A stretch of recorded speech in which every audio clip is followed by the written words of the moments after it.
Muy buenos días amigos, o muy buenas tardes, o muy buenas noches, dependiendo del lugar donde nos escuchen. Les habla su hermano Germán Silva, el Anahuín, en otra edición de nuestro programa. Ahí está el detalle, un programa católico que trata de explicarte cosas importantes de nuestra fe para que tú llegues a comprender el tesoro que tenemos que ha sido pasado de generación en generación desde los primeros cristianos, que fueron los que estuvieron más cerquita de Jesús, lo conocieron mejor hasta ahora.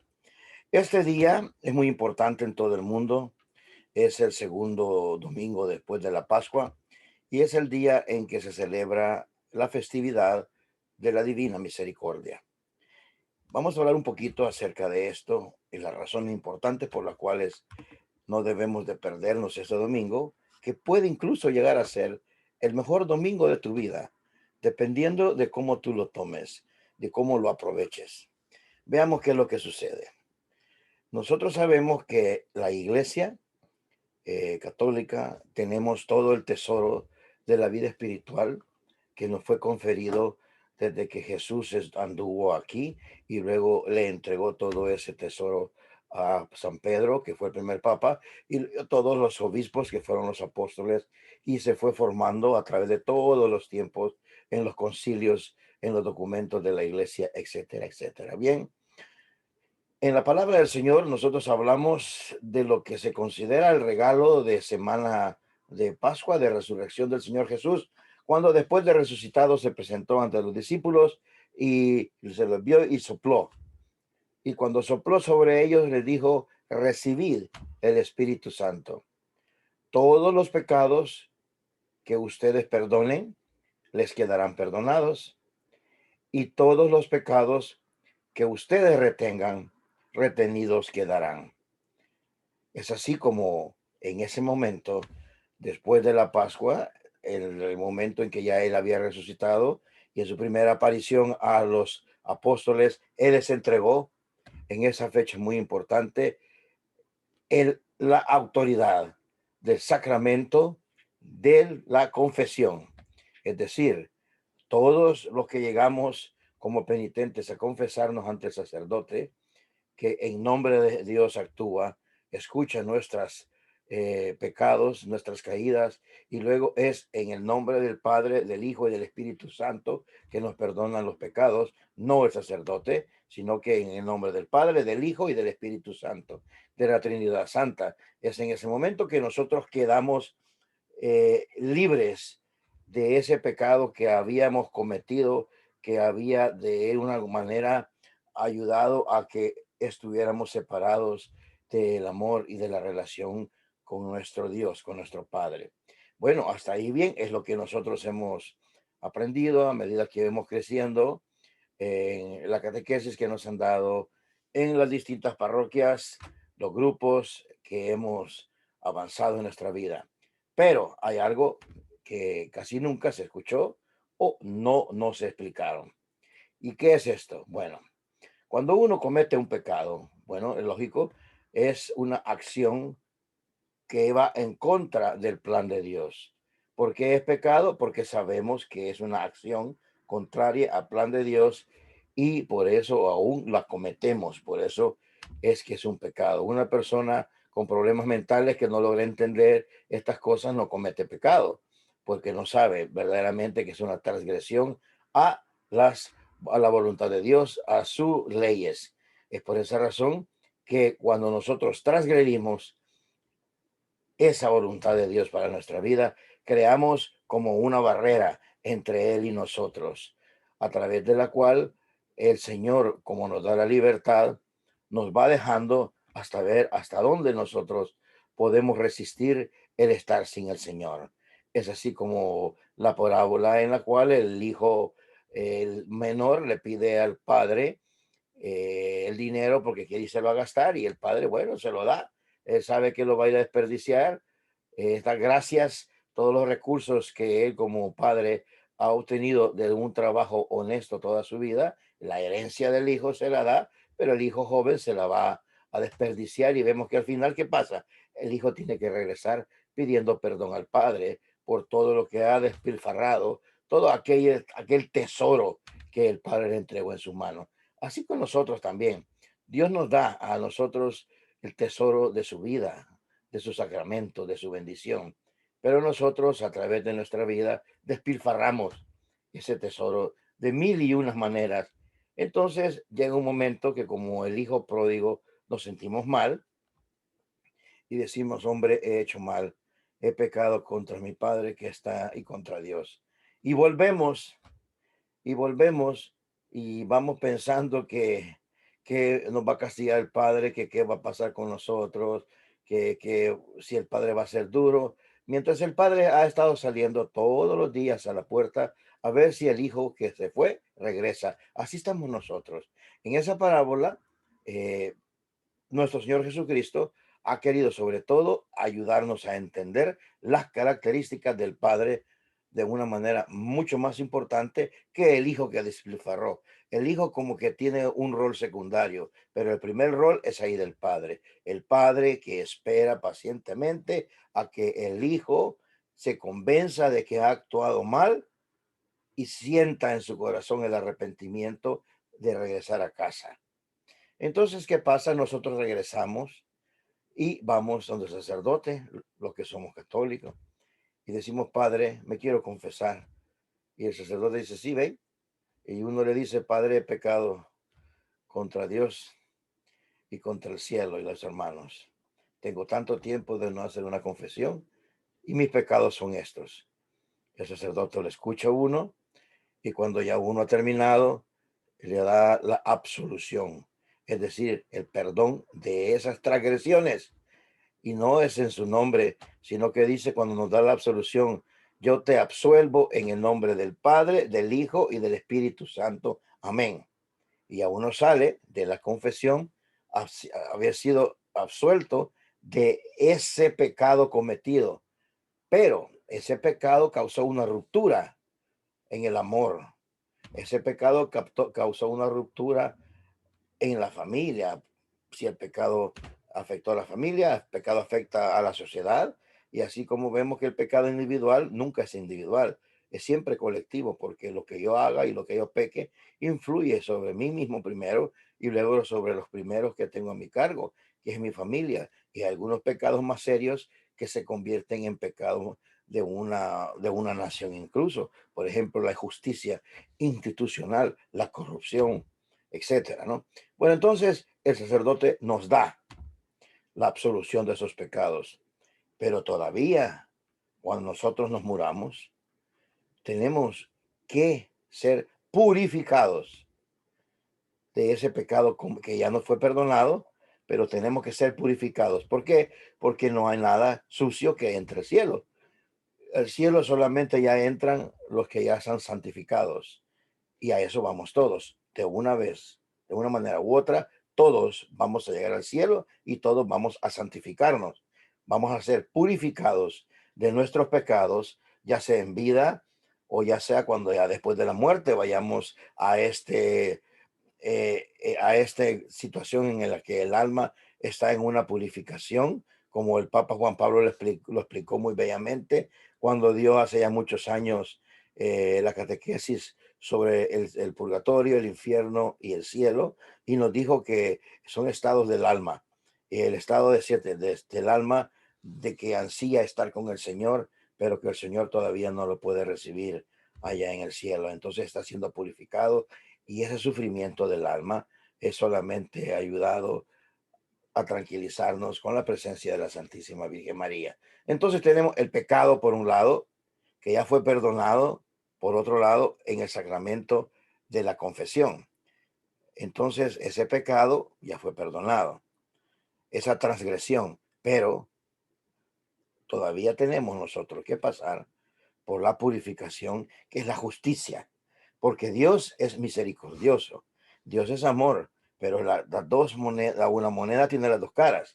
Dios es misericordia, pero también Dios es justicia y no puede ir en contra de sí mismo. Entonces Dios en su amor nos da la misericordia, pero su justicia lo requiere que nosotros también seamos purificados. Entonces, ¿qué pasa? Bien, nos hemos confesado, pero no todo está ahí, ya está, estamos bien porque todavía las causas de ese pecado la razón, las que quedan ahí y son las que tenemos que ir a purificarnos cuando muramos. Entonces, ¿por qué les hablo todo eso? Esto se los hablo como un preámbulo a este domingo, porque por ahí, por los 1930, el Señor se le apareció muchas veces a una monja polaca, Sor Faustina Kowalska, y ahora es Santa Faustina Kowalska, y se concentró con ella en hablarle acerca de su divina misericordia.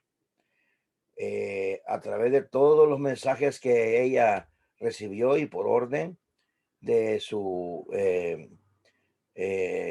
director espiritual, llegó a escribir el libro que se llama el libro de Sor Faustina Kowalska, La Divina Misericordia en mí. Es un libro precioso donde escribe todo lo que el Señor hablaba con ella sobre la importancia de la Divina Misericordia para este momento.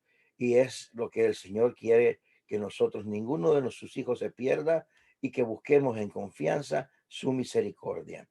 Es por esta razón de que lo que Él quería, que se instituyera en el mundo la devoción a la divina misericordia, porque iba a ayudarnos a nosotros los pecadores, no solamente a que nos reconciliáramos en el sacramento de la confesión, sino que también todos los castigos y las penas del purgatorio quedaran anuladas por completo si en el día de la misericordia que quedaba ya dispuesta y que lo dispuso el Papa Juan Pablo II hace unos años, porque la devoción sufrió muchísimos años en que nadie quiso aceptarlo, hasta que fue el Papa Juan Pablo II quien aceptó todo, que como verdad y como que no había nada malo para que la iglesia tomara la devoción a la divina de misericordia y colocara el segundo domingo de Pascua como el día de la divina misericordia para el mundo. Entonces, en ese día, siguiendo o siendo obediente a lo que el Señor le pidió a Sor Faustina, él instituyó esta festividad de la Divina Misericordia, a través de la cual, si nosotros vamos a escuchar misa en honor a la Divina Misericordia, si nosotros nos eh, vamos en ese día a confesar nuestros pecados, si nosotros vamos y oramos el rosario de la Divina Misericordia, si nosotros oramos por las intenciones del Papa y atendemos la Santa Misa de ese día, el Jesús resucitado nos promete que no solamente nuestros pecados confesados ese día van a ser perdonados, sino que todo, absolutamente todo, el castigo, las penas, la purificación, que esos pecados que hemos confesado quedará completamente olvidada. O sea que de ahí salimos como niños tiernos a cero kilómetros, como decimos, ¿verdad? Entonces, imagínense qué hermosura, qué regalo el que el Señor nos ha dejado. Y esta es una devoción ya instituida por la iglesia a través de nuestro grandísimo San Juan Pablo II, que fue el que ya en los libros de Sor Faustina Kowalska, ya santa, ahí se vislumbraba que la Virgen le dijo en una vez a ella y el Señor de que en el futuro iba a haber un papa que era completamente de la devoción de la Divina Misericordia y que él iba a ser el que iba a instituir universalmente esta festividad para todo el mundo. Esa fue la profecía que le hizo Jesús en ese entonces a Sor Faustina Kowalska, y en efecto así sucedió. Entonces, hermanos, hermanas que me escuchan, este domingo que ustedes están amaneciendo es el inmenso y grandioso divino domingo de la divina misericordia. Y si la promesa del Señor está ahí, y si el Señor cumple lo que promete, entonces, ¿qué esperamos? ¿Qué esperamos, hermanos, para poder nosotros llegar hasta los pies de Él buscando esa misericordia? ¿Qué esperamos para postrarnos ante el sacerdote y decirle: perdóneme, Padre, porque he pecado. Estos son mis pecados. Y decírselos, entregárselos a Jesús a través de su ministro, que es el sacerdote, porque así lo quiso Jesús. Cuando en Pascua se les apareció a los apóstoles y les sopló y les dijo: reciban el Espíritu Santo. A quien perdonen ustedes los pecados se les quedarán perdonados, y a los que ustedes no aten los pecados atados les quedarán. Ese día de la misericordia que tanto habló al Señor a Sor Faustina es este día. Y es de una gran tristeza saber que cuando la Iglesia nos da lo que se llama la indulgencia plenaria, es decir, el perdón total de nuestras culpas y los castigos y toda la purificación que tendríamos que pasar por esas culpas. Cuando se nos da ese perdón así, es increíble porque comenzamos de cero de nuevo. Nadie sabe cuándo va a morir, especialmente en las situaciones en el mundo en que vivimos, con pandemias aquí, con problemas allá, con accidentes. El mundo está muy convulsionado. Ninguno de nosotros sabemos cuánto vamos a durar. Y si tenemos ahí a nuestra hermosa iglesia que nos da este tesoro de salvación, que nos ha entregado, porque el Señor así lo ha querido, nos ha entregado esta devoción a la divina misericordia, pues yo creo que solamente un tonto no puede ofrecer o aprovecharse de esa situación. Aquí está el Señor esperándonos, darnos la vida eterna. Aquí está el Señor como el Padre que está ahí esperando con su papá, con el Espíritu Santo, a que yo regrese a casa, a que, a que me humille y que acepte lo que yo he hecho mal, que tenga verdad y una sinceridad en el corazón. Esto he hecho mal. Reciba uno el perdón y saldo nuevo. Imagínense decir al sacerdote: quiero hacer una confesión general de toda mi vida. Qué especial sería confesarnos de esa manera. Entonces usted busque la iglesia más cercana donde se celebre este día la devoción a la divina misericordia, porque ahora, después de que Juan Pablo II la instituyó, se ha regado como un fuego en el bosque por todas partes. Entonces ahora por todos lados tenemos en las parroquias donde se celebra la festividad de la divina misericordia. Entonces fíjense, es ir a celebrar, meditar en lo que significa esa misericordia insondable. Como le dijo él a Sor Faustina: las almas no vienen a mí porque no saben que ni un pecado, ni el más grande, ni todos los pecados del mundo son tantos que no puedan caber en mi corazón misericordioso, en este pozo de la misericordia que es profundo. Entonces, sintámonos alegres de que Jesús nos obsequia este domingo de misericordia. Vayamos a rezar junto a la comunidad en esas parroquias, que por lo general las celebran a las 3 de la tarde. Vayamos a rezar el rosario de la divina misericordia.